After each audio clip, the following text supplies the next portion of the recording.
All right. Welcome to the second episode of the People's Fantasy Football Podcast. My name's Doug Bye. I'm here once again with Mike Rossi. Mike, how you doing? Going on, Doug? We made it to episode 2. We've come a long way, man. So Now, last time we said we're not experts. I think this time we can say we are. yeah. I mean, I completely agree with that. All right. So we have a third man in, Joe Janolfi, and he's already bragging about some rings he's won in some leagues that we're in. Listen, man, I beat you guys, so I got to set an example. Joey, how you doing? Doing good, man. Doing good. Happy to be here. Happy to talk some football. All right. So tonight we're gonna do a little this or that, right? So we have 7 categories, and we're gonna be picking between 2 players. Mike just learned about 5 minutes ago that they're categories, but we're gonna be going. I can't read that well, Doug. You know that. All right. So first one we have up there. It is. You guys ready to get started in this? I'm ready. All right. I'm ready when Mike is, man. All right. So, Mike, you're going to be the first. I'm going to give you about a minute and a half to make your debate and argument on why Christian McCaffrey should be the number 1 overall pick. And the category is who should be the number 1 overall pick, Christian McCaffrey or Justin Jefferson? Mike, floor is yours. I think this is a pretty simple one. I mean, if I have the first pick of the draft, no matter what, I'm picking Christian McCaffrey over Justin Jefferson. Everyone already knows Christian McCaffrey's talented, right? I'm not going to sit here and talk about how good Christian McCaffrey is. And I would hope Joe doesn't sit here and talk about how good Justin Jefferson is. Everybody knows that already. But the reasons why people are picking Justin Jefferson over Christian McCaffrey is for 2 reasons. One, it's injuries. I mean, Christian McCaffrey had 2 years of injury bugs. I think he's overcome that. Last year, he played all 17 games, so you can't really use that against him anymore. And the second reason is that people think it's going to be a timeshare with Elijah Mitchell. And I also think it's going to be a bit of a timeshare, but I'm okay with that. I have some stats over here where Elijah Mitchell played 5 games last year. 3 of them were in the playoffs with Christian McCaffrey. In those 3 playoff games, Christian McCaffrey had 40 carries, 232 yards, 2 touchdowns rushing, 12 catches, 61 yards, and 1 touchdown receiving. Elijah Mitchell had 23 carries, 53 yards, 0 touchdowns, and 2 catches for 25 yards. So when you look at those numbers, there's really no competition. CMC is their guy. He's proved it everywhere he goes. And Elijah Mitchell is his spellback. Another reason why I'm picking CMC over Justin Jefferson is just the way the draft goes. When you're doing home leagues, you know as well as I do that the running back position, people get scared, and there's a run of running backs that go every single time. You get back to yourself at the last pick of the second draft, there's no running backs left. I'm not taking that chance. I did a few mock drafts in Draft Wizard, which is Fantasy Pros mock draft. And if I pick CMC first, I end up with Waddle and Amon-Ra St. Brown as my wide receivers. If I pick Justin Jefferson first, I end up with Etienne and Aaron Jones as my running backs. I think I take the first one. Okay. All right. Joseph, go ahead with your. I'm going my Justin Jefferson. You're going with right your now? Justin Jefferson, yeah. So, I mean, Justin Jefferson, what like Rossi said, we all know his talents. We all know what he could do. We've all seen him take over games. There's nobody else I feel that does it like him. So Jefferson every year is also improving. His first year, 80 receptions. Second year, 108. Third year, 128. He's going up 20 receptions every season. He's going up 200 yards every season. You can't stop that production. He's going to keep going. I'm not saying it may be the same in this third season. Obviously, if we get 2,000 yards, that's going to be an unbelievable season. Is he capable of doing it? Absolutely. Also, too, He's accountable. He's going to be playing that whole season for you. He's played 16 games, 17 games, and 17 games. I think he's the best route runner at the league. He's got the best apex for ball catching in the league. He makes the plays when he has to all season, and he did that all season for Minnesota. Rossi's over here talking about the stats of the playoffs for Christian McCaffrey and that he's getting more carries in the playoffs. Well, of course he's going to. You're going to go to your best players and your workhorses in the playoffs. We're talking about something that goes over the course of the 17-game season. Most leagues are only going to run 16 weeks, but Justin Jefferson is doing it every single week better than anybody at his position. In my opinion, this year is one of the years where the running back equality is probably the closest it's ever been in that top tier of the draft. So I'm not taking Christian McCaffrey with the first pick by a long shot. And if I was taking a running back with the first pick, I'd honestly go Austin Eckler over Christian McCaffrey. Justin Jefferson, I'm not taking anybody else over him. I think this is an easy debate. Give me the best player in the league, who I think is Justin Jefferson. Mike, rebuttal. So first of all, I just want to say, you say I mentioned the playoff stats. Yeah, I mentioned the playoff stats because Elijah Mitchell played 5 games and 3 of them were in the playoffs. If you want me to mention the rest of Christian McCaffrey's stats, he rushed for 1,200 yards, 8 touchdowns, had 85 receptions, and 3 more touchdowns there. So the guy is unbelievable.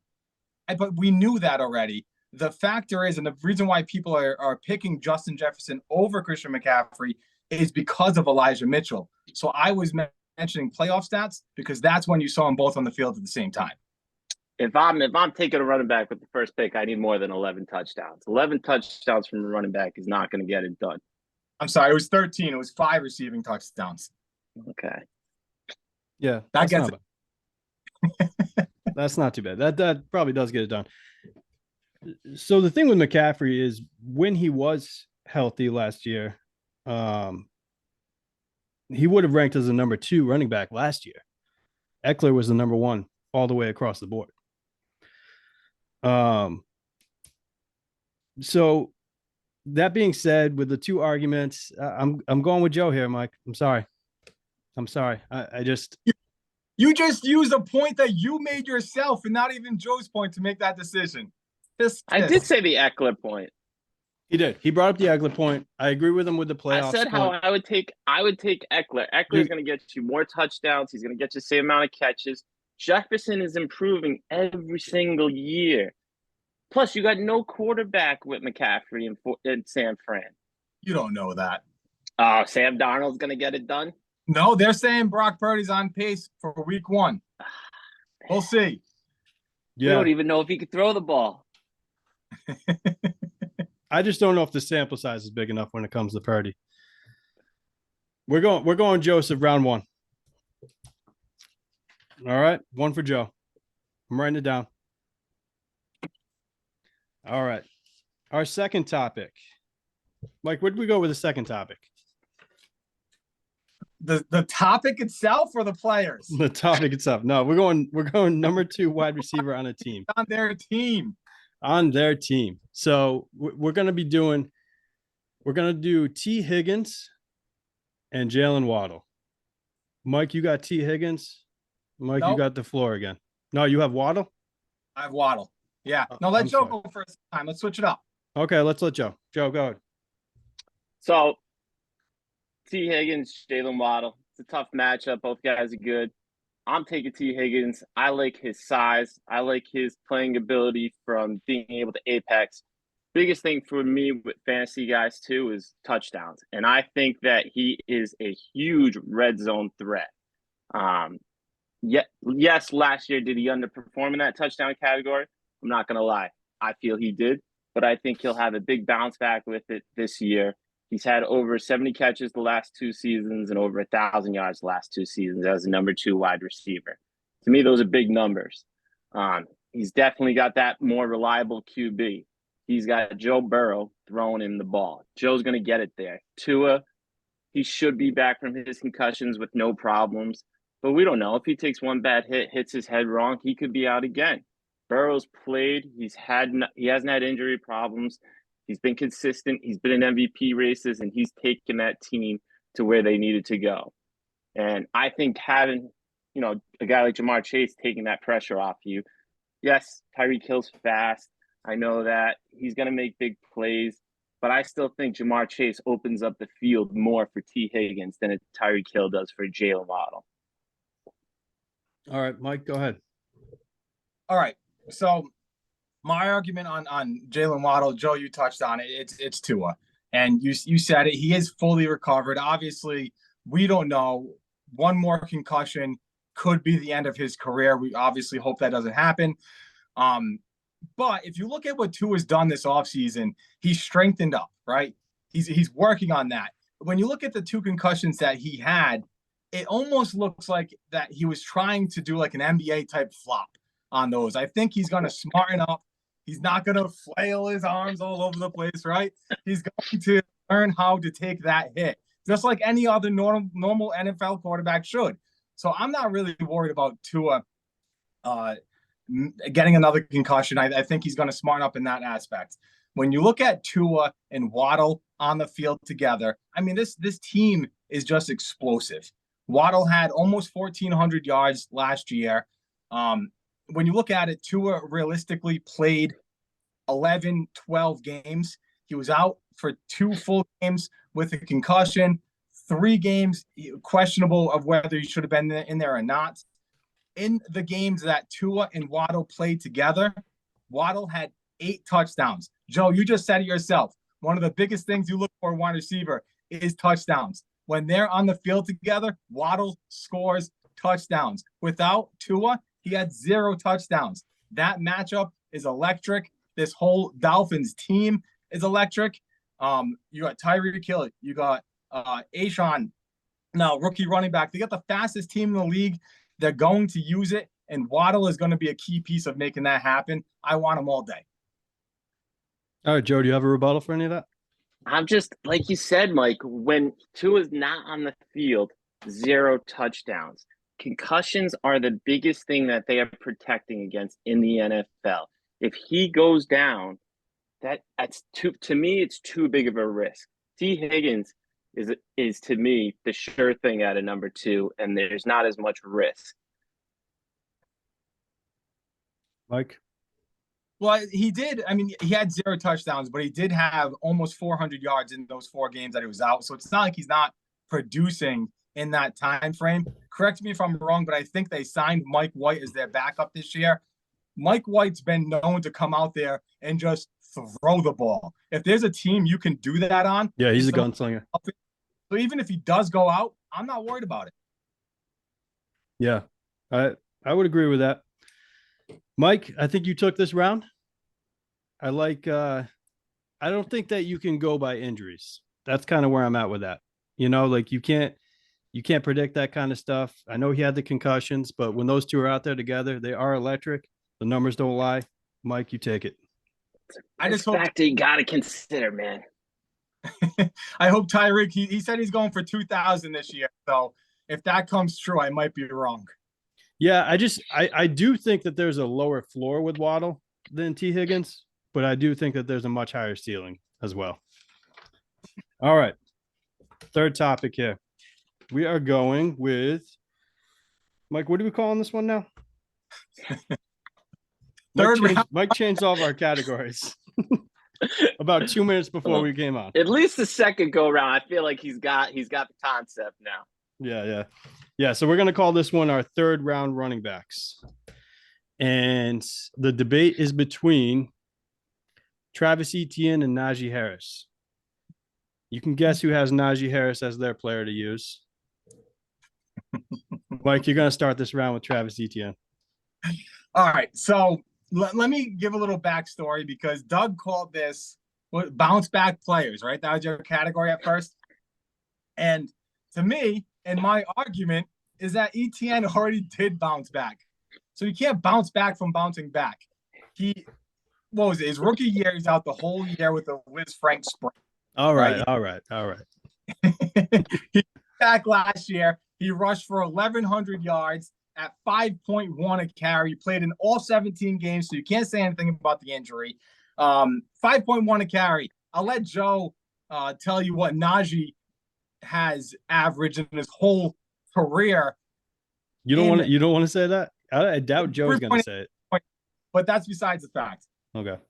He's a year removed from that. He's playing on an offense where, I mean, everybody's saying it, right? Trevor Lawrence is the next guy. This is his year to explode, right? If he's going to explode, it's going to open things up for Travis Etienne. He's going to get more breakout. And the guy already has potential to break a run every time he has the ball in his hands. It's going to be even more when they're not stacking the box as much as they could last year with Calvin Ridley out there. So to me, Travis Etienne is a guy with the highest ceiling, and I don't see how you pick Najee above him, especially when Najee's fighting for his role with the undrafted free agent, Warren. All right, so I don't want to hear. All right, Joe. The fact you couldn't keep a straight face when you said he was fighting for his role is unbelievable. There was no need to take it to that level. That is ludicrous. So Najee has nothing to worry about in his role. And you actually, I'm glad you brought up his yards per carry for his career, because has it been a disappointment? Yes. What does that mean? He's due for a breakout. You know why he's due for a breakout? This is the first time that they have truly invested in this offensive line and more in this offense for Najee. What did they do? They brought in Isaac Sumaloa from where did he come from, Rossi? That's a big pickup. Yeah, he's a pretty good guard from the Eagles, right? So they pick up a guard. They get a mauler. They get somebody to push that D-line back. What else do they do? They draft Broderick Jones with the first pick of the draft. So they're investing in getting Najee the blocking he needs. The guy's averaging 4 yards a carry with a garbage offensive line. I think he's going to do pretty good. You put some bigger boys up in front of him and a mauler like Isaac. Not only that, I take the way that he runs over ETN. Yes, is ETN going to get some of the bigger, flashier plays sometimes? Najee is going to break tackles. He's known for making his hurdles. He can break tackles much better than ETN can. Not only that, a focus for the Steelers this year is fixing that red zone offense. You know what their issue was last year? Not running the ball. You have a guy like Najee Harris, you got to give him the ball inside of the 10. He's got that style where he's just going to plow people over. I like Najee with the new offensive line that they got. With Kenny Pickett in his second year, people are going to fear the pass more. Pickens is going to be more comfortable. I really think that not just being a homer, because I don't think this offense is going to be the top offense in the league. I'm not going to say stupid things like that. But this offense is going to be one of the most improved offenses this year. Mike, rebuttal? So, although your wood paneling and your shades behind you make it think that it's back in the 70s, this isn't style, man. How it was back then, man. He's got the steel curtain right behind him. What makes a rushing attack is the passing attack.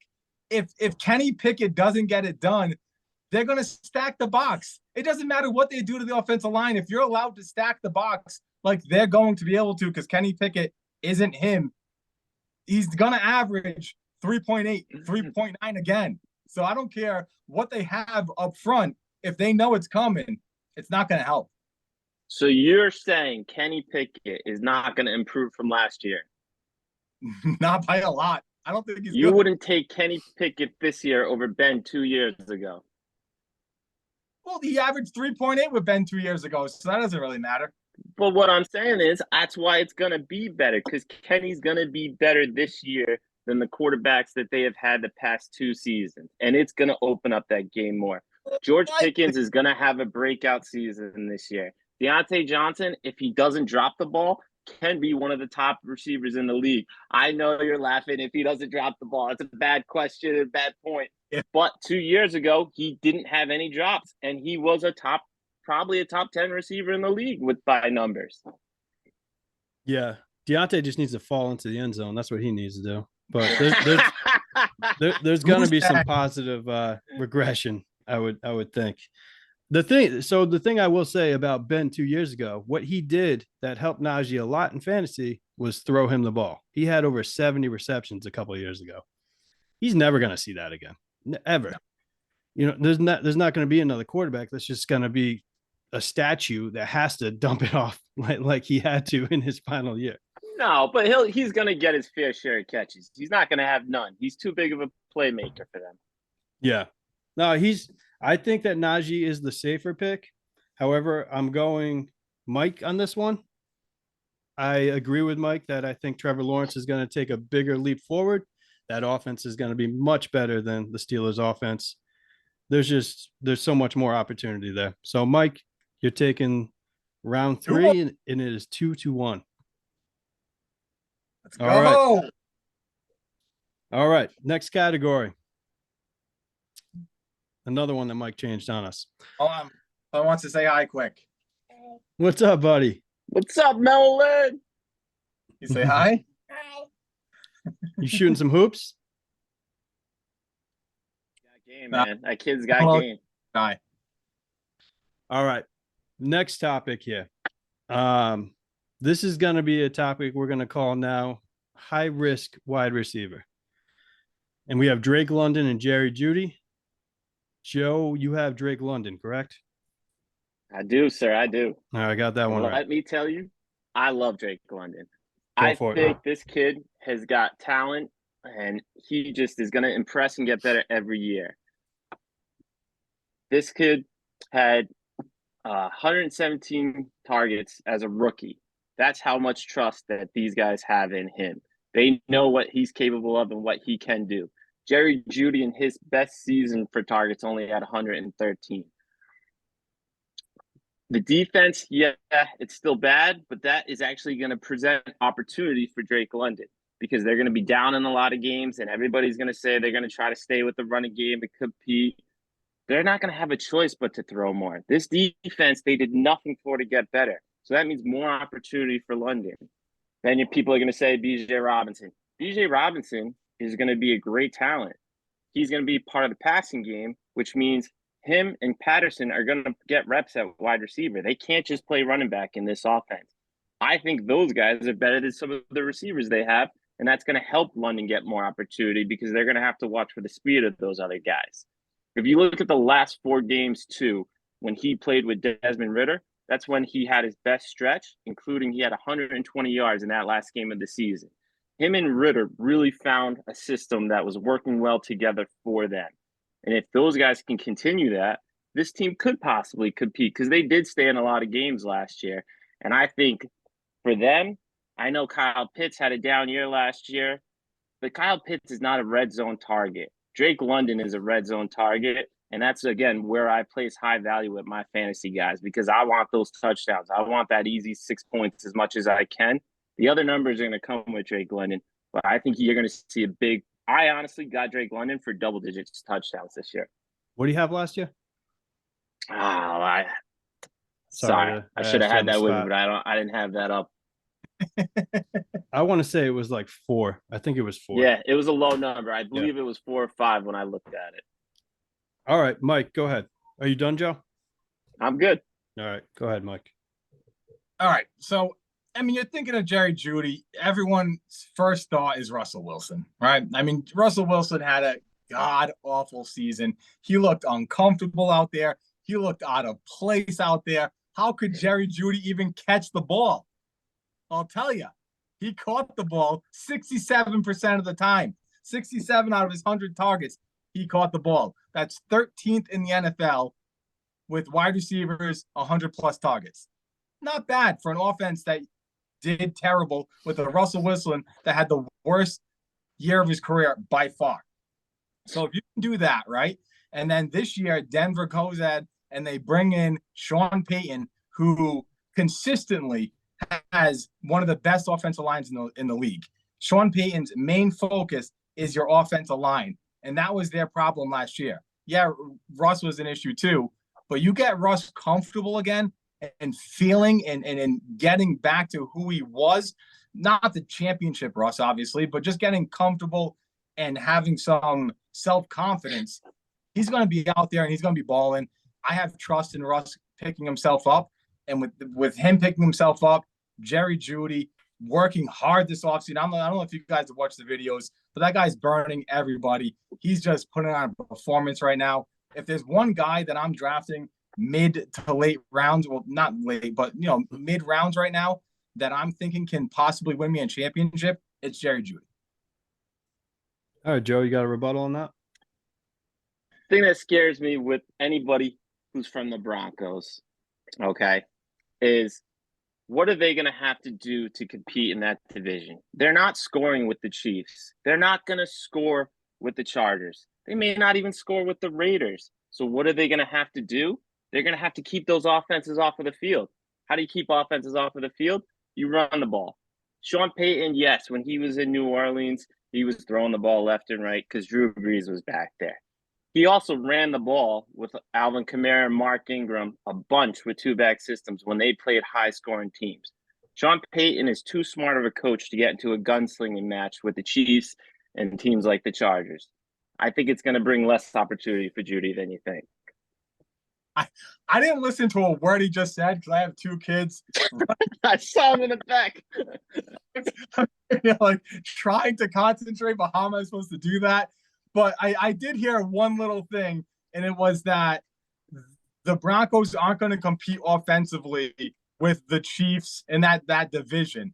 And I mean, you look at the Falcons division, and that team possibly could be as bad where they can't compete offensively with the Panthers and the Buccaneers, who even knows who their quarterback is. It could be Baker Mayfield. It could be Kyle Trask. So your whole bet on Drake London, it's betting on Ritter, and I'm not taking that bet. I'm taking a bet on Russ coming back than Ritter being a starting quarterback that can perform in this league. Okay. I'm going to go with Mike again. Sorry, Joe. I do think that Sean Payton being there is going to be a huge difference for that team, offensively especially. Second. Yeah, go ahead. One more kid that wants to say hi. One more kid. What's up, bud? What's going on, buddy? Who's winning? Who won basketball? Oh, they weren't playing. They just came down here just to say hi. All right. Yeah. I mean, I go Jeudy. I lean Jeudy with this argument, especially. So one thing I will say that discourages me a little bit about Jeudy is the fact that when I was looking up some stats on him, he had a 0.0 on contested catch rate, which is 83rd among wide receivers. He didn't catch a contested catch last year. That's a little bit scary. But Russell Wilson was getting pressure. You already made the choice. You took him, though. Enjoy him. No, I took him. I took him mainly because I don't think he needs to make contested catches. I think he gets open that often. He only had 100 targets last year, and he had 67 catches. That's going to bump up to like 120 targets, I think, this year with Sean Payton. See what the catches are. And we'll have to see what the catches are. You know what? Real quick, I can't wait until we look back at this and see who actually won these set ups. I don't know who's going to be more excited, Mike, just for the result. I mean, We'll have to think of something that we'll have to have some kind of bet. Yeah, some kind of punishment to the loser of this in reality. Now, what do I get as a punishment though? Because I'm judging this. You guys are just. Oh yeah, I can't wait to see how many you're wrong on what you judge. You get to enforce it, Doug. All right. So the next topic, we're gonna go number 2 tight end for the season this year. And Mike was daring enough to go with George Kittle. Joe has Mark Andrews. I mean, there's a clear number 1, so we don't need to debate that. Who's going to be the number 2 tight end this year? Mike, go ahead with George Kittle. All right. This is obviously a tough one. I know that. But, I mean, it's George Kittle. The guy is unbelievable, right? So when you look at George Kittle, he missed 2 games last year. Mark Andrews missed 1 game last year. In George Kittle's 15 games and Mark Andrews' 16 games played, guess who the wide receiver 2 was in the NFL? George Kittle. Mark Andrews was wide receiver 4. When you look at some of Kittle's games, I'm going to read these off. I have them right here. This is half PPR points per game. 12.3, 18.8, 11.4, 22.4, 23.3, 27, 10.3. That's 7 games in double digits. Mark Andrews, 5 games in double digits. When I'm going tight end and I'm going high upside, you need that breakout candidate. And then when you factor in what the Ravens have done this offseason, they obviously went out, they got Lamar new weapons, right? They have now 3 wide receivers to fill that void that they didn't have last year. Lamar Jackson is stealing those goal line looks. Lamar Jackson can get hurt because he's a rushing quarterback. And one thing people aren't factoring in, they probably have the best backup tight end in the league that's going to demand some time in Isaiah Likely. I mean, when you're looking at draft capital overall, Kittle, obviously, I would pick in the 5th round over Mark Andrews in the 2nd. But if you're making me pick a pick in the 2nd round, which tight end are you betting on? I'm taking my chances with George Kittle. You think Mark Andrews going 2nd round? Isn't he more a 3rd rounder right now? He's like late 2nd, maybe early. But either way, the 2nd tight end off the board, I'm taking my chances with the guy that has proven himself over and over again. Okay. Joe? Listen, I agree. I'm taking the guy who's proven himself, and that's Mark Andrews. Mark Andrews is getting all the targets from Lamar Jackson the last 2 seasons. He got 153 2 years ago. He got 113 last year. What they're doing on their offense is they're adding speed at the wide receiver position. That's going to blow those safeties back even further. And guess what? That opens up more midfield for Mark Andrews. Mark Andrews is going to have a ridiculous season this year in the tight end spot. Honestly, I might take Mark Andrews over Kelsey because I think Kelsey's going to get more double teams because they don't have a solid number 1 in KC. I think that adds the value to Mark Andrews at tight end. The guy has by far the more, I shouldn't say by far. By far would have been a stretch to say he's got the more talent. But he doesn't have the more, that's the wrong thing to say. I'm going to stop myself right there. I got a little carried away in the moment. But yeah, Kittle's more talented.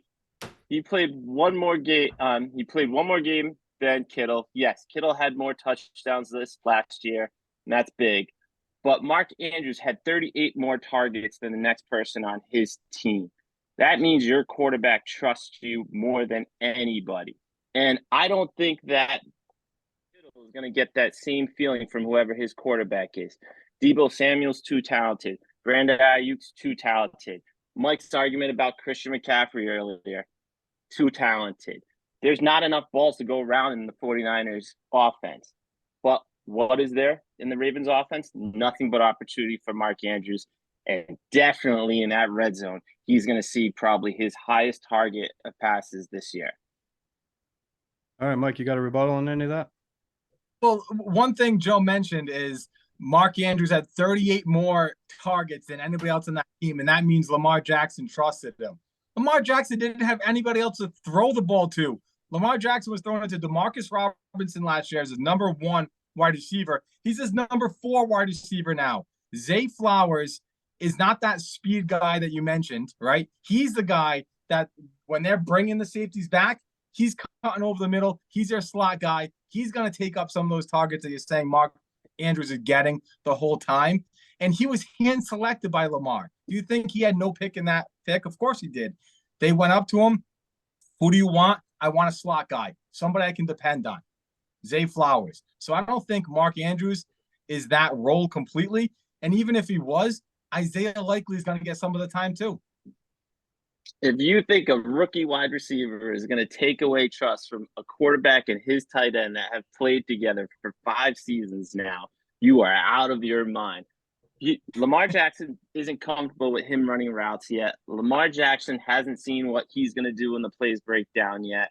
You're going on a hunch, and you got to go with the trust. All right.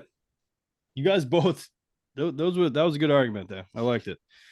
I enjoyed just sitting back and listening on that one. Mike, I think you were at too much of a disadvantage on this one. You wanted it, but I think you were at just too much of a disadvantage. I like what Joe said about the 38 more targets than the next guy. I know that's going to change a little bit this year with all the guys they brought in there, but Mark Andrews is his number one target. He's going to be again this year. George Kittle might be the third on his team. I got to go Joe here. We're going 3-2. Yeah, I knew coming in I was going to lose that one, but I'm okay It's with too hard. That's too hard. It's a big one. All right. So next category, we're going rookie wide receivers. We got Jordan Addison and Jackson Smith and Jigba. You want to say it, Mike, or you good? Jack Smith and Jigba. Nice. He's been practicing. All right. Who went first last time? I think Joe did. All right, Mike, you got it. All right. So you look at Addison, you look at JSN, their offenses to me are almost the same. Their quarterbacks in general are almost the same. And I'm sorry, you have Addison, correct? You're going with Addison. All right. Yeah. Just make that clear.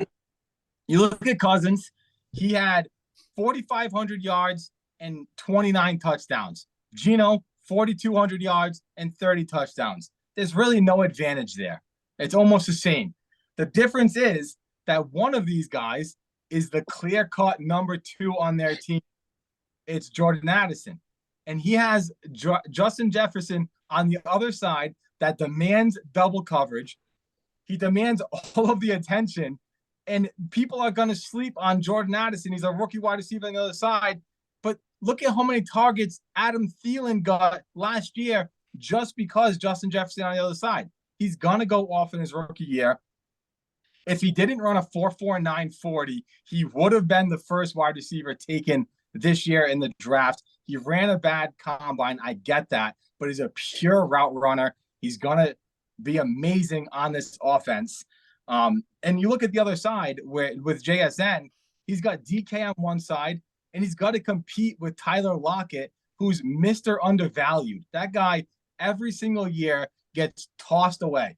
Like no one wants Tyler Lockett, but all he does is perform.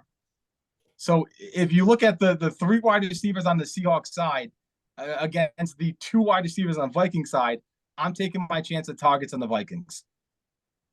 All right, Joe, go ahead. So as you think everybody tosses away Lockett, you just tossed away KJ Osborne. KJ Osborne only had 10 less receptions than Adam Thielen, and he only had 60 less yards than Adam Thielen and 1 less touchdown. I don't know necessarily if Jordan Addison is the dead number 2 on that team.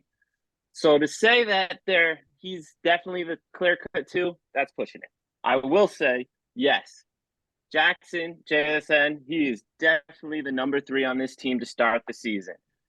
He's got a road ahead of him to get to number 2, but I think that the way this offense is going to play, they're going to play a balanced offense. Yes, Kenneth Walker is going to run the ball first. They're going to be run first offense, but they love big play opportunities on this team. And that is what JSN is going to bring. And that is why they drafted him. They drafted him for his big play ability that he had at Ohio State. He was always making that big play when Ohio State needed to. The number 1 at Ohio State was Marvin Harrison Jr. He played second fiddle there, and he took advantage of all his opportunities when he got him. He's going to do that same thing in Seattle. Also, he's got 2 great guys to learn from. Who better to learn from than DK Metcalf and Tyler Lockett? They both have their different set of skills that bring 2 different aspects of the game. That JSN, I think he's got the skills of both of them combined. So to learn from both of them and to take both of those angles of the wide receiver position and combine it is what I think is going to make him the better overall player out of these 2 this year. Okay, Mike, you got a rebuttal on that? Yeah, well, to start, when you look at, let's say, yeah, you are right. He's not the clear number 2 wide receiver on this team. Who would you rather be competing for that number 2 job? KJ Osborne or Tyler Lockett? Of course, KJ Osborne. Yeah, absolutely. Get there. And when you look at Pete Carroll and his history, he was just because JSN was drafted in the first round doesn't mean anything. If Tyler Lockett continues to do Tyler Lockett things, he's going to play Tyler Lockett over JSN. You're picking JSN, and there's a risk that he doesn't play as much as you think you are. Just look at what Chris Carson and Rashad Penny happened. Rashad Penny, first round pick. Chris Carson got all the playing time that year because he played better than him. You're comparing running backs there. You can't compare running back and wide receiver position. There's going to be three wide receivers on the field, a lot more than you're going to run 2 running backs. 3 wide receiver setup is pretty much the norm, single back formation that the NFL has turned into, whether it be shotgun or I formation single back. But a lot of times you're playing that 3 wide receiver game, and he's definitely the 3rd receiver on that team. He's going to be on the field. I bet you when we look at the end of the year, the snaps between JSN and Jordan Addison going to be probably within that 10 to 15 range difference, if not less. All right. Good arguments by the two of you again. We're going to be doing this last one for pride because Mike just got number 4. All right. I think he lobbed one up to you, Joe, and you did knock it out of the park. You should have said that Hawkinson is actually the number 2 target getter there. Oh, we said number 2 receiver. We didn't say the number 2 target. Yeah, but you could have used that. No, you totally could have used that. We weren't just talking receivers. We were talking the whole team. I got too caught up on the rookie aspect. I'm not going to lie. No worries. All right, so we got 4-2, Mike. Let's see if you can rebound here in the last one. And the last category is going to be, who are you taking for your first quarterback off the board? Josh Allen or Patrick Mahomes? This is a doozy. This is a doozy. Who did we start with last time? Me. Mike started. All right, so Joe, you got it with Patrick Mahomes. So I don't understand how this is a conversation. I don't know why we're spending time on this. Yes, Josh Allen can run the ball. Yes, Josh Allen's got a strong arm. Yes, Josh Allen can put up numbers. That's great. Patrick Mahomes is the best quarterback in the league. There's nothing that you can say that's going to be different. Kansas City Chiefs are the best schemed offense in the league. That cannot be argued. Andy Reid is the best offensive coach in football, isn't he, Mike? You know your experience with Andy Reid coming from Philly. Listen, this offense is just made perfectly for Patrick Mahomes with the speed that they have at running back, with the speed that they have at wide receiver, with the talent they have at tight end with Kelsey, with the offensive line that they have. Their offensive line is going to blow Buffalo's offensive line out of the way for protection for Mahomes. Mahomes can scramble when he needs to. He's going to make the play. His guys are going to be there. They have that trust. They put the work in, and the scheme is unbelievable. There's no better scheme of offense. Look what they did to Philly. Philly didn't see those plays coming. When they needed to, those guys were wide open in the end zone. They can get anybody open anytime they want. Sky Moore, Tony, Valdez-Scantling, nobody can keep up with their speed. That was a low blow. Low blow, Joe. Come on. I've been waiting for this topic. It was going to come. I was dying for this one to get here. You had to know it was coming eventually. All right. I got 2 things quick before I get to my point. Point number 1, the turf, man. If they were playing on grass, he wouldn't have had all day like that. He played on turf. They both played on the same field. It was a different turf. That D-line would have got to him. Anyway, the second point that's going to lead into my argument that you made is, yeah, of course Patrick Mahomes is the best quarterback in the league. No one's arguing that. But we're not saying who's the best quarterback in the league. We're saying who has the most value in fantasy. Look at Patrick Mahomes' season last year. 5,250 yards, 41 touchdowns. Guy won MVP, Super Bowl MVP. He averaged 25.2 points per game. That's unbelievable. You can't get much better than that, right? Well, guess what? It was quarterback 3 in fantasy. Jalen Hurts, 25.5 per game. Josh Allen, 25.6 per game last year. Even in Mahomes' best year yet, with incredible numbers, Josh Allen still puts up better fantasy value. I don't get why Patrick Mahomes is being drafted so much earlier than Josh Allen. Just when you look at what is going to happen this year, right? Patrick Mahomes can't do any better. Josh Allen still has room to grow. He's still on the rise. And I think he can go even further than he was. If you give me the first pick and it has to be a quarterback, or the second round and it has to be a quarterback, I'm taking J.A. all day. All right, Joe, rebuttal. So Patrick Mahomes can get better. That's what's scary. Is I don't know if I've seen this type of speed on his offense before. With Tony, Valdez-Scantling, Sky Moore, don't forget about Jerick McKinnon, who can catch 10 passes a game out of the backfield and make opportunities. The guy went on a touchdown run in the middle of the season. This offense could be the best offense we ever see with Patrick Mahomes, possibly. I don't think he's reached his ceiling yet. He's still a young quarterback. We're not talking a quarterback on the back end of his career. He's in the heart of it. He doesn't make the mistakes that a Josh Allen makes. And Josh Allen could see a decline. Josh Allen had an unbelievable year last year. I don't see Josh Allen, with the toll that he took on his body, being able to do what he did again. Mike?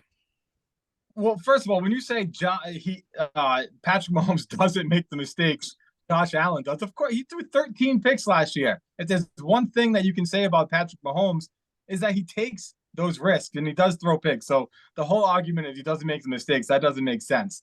But my rebuttal is that if I'm picking a guy that early in a draft, and to be completely honest, I'm not picking a quarterback here, but this is my argument. If I have to pick one, I'm taking the guy that can do it all. And Josh Allen can do that. 4,500 yards and 750 on the ground with 10 rushing touchdowns last year. And he could do it again this year. I mean, to me, it's a no-brainer. And you started this whole argument with, I don't see how. If anything, at least I hope you came away with the fact that I am right. You are not, and Patrick Mahomes won me one of these in the same league that both of you were in. And I couldn't believe it took you this long. Round. I took him in the first round, and he won me one of these. Do you remember which ring it was, Joe? It was this one. It was not that this one. Right. Yeah, I believe I was one of the ones that heckled him for doing that. So you did. Yeah. All 11 of us did. Yeah, we all did. And I'm here sitting with the ring from that draft. It's a beautiful thing. I don't think you're getting. Yeah. All right. So I'm gonna go with Joe on this one. Actually, I think Mahomes is much safer. I like that they just have speed on that team. They are just building it around him.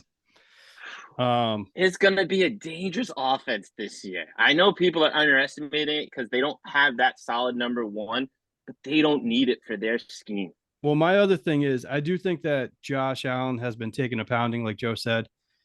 I think the fact that they got Damian Harris, they got him for the reason of taking away a little bit of that at the goal line. I don't think he's going to have as many touchdowns at the goal line. I know Joe didn't say that in his argument. Yeah, but and you're using facts you brought up. Yes, but he did say that he's been taking a pounding, and that kind of aligns with that. All right, boys. Final score was 4-3. Michael, you won this round. We'll do another one. We'll definitely do another one. That was fun. Yeah, hopefully you guys enjoyed it. I enjoyed it. Disappointed in myself today. You what, Joe? Disappointed in myself right now. Nah. But I can't wait. Like Mike said earlier, I cannot wait until we get to the end of the year. We're gonna look back. Sit back and we can watch this. Yeah, we're 100% gonna look back at this. Don't ever become a judge, all right? You know, the judge can't sit out there and tell the defense arguments that they forgot to make.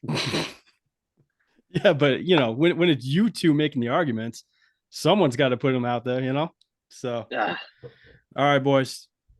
Thanks for your thanks for all the work you put into it. I had a good time. Hopefully, everyone else did watching. And we had a blast, man. I'm glad we kept it a little civil too, Mike. It wasn't too jabby. Yeah, as the episodes go on, we might get a little more hectic in these arguments, but Probably. I don't know what you're talking about. We're pretty tame. We're pretty tame right now. All right, boys. I think we're gonna call it now. Thanks for doing it, and we'll see you next time. Can't wait till next time, boys. See you.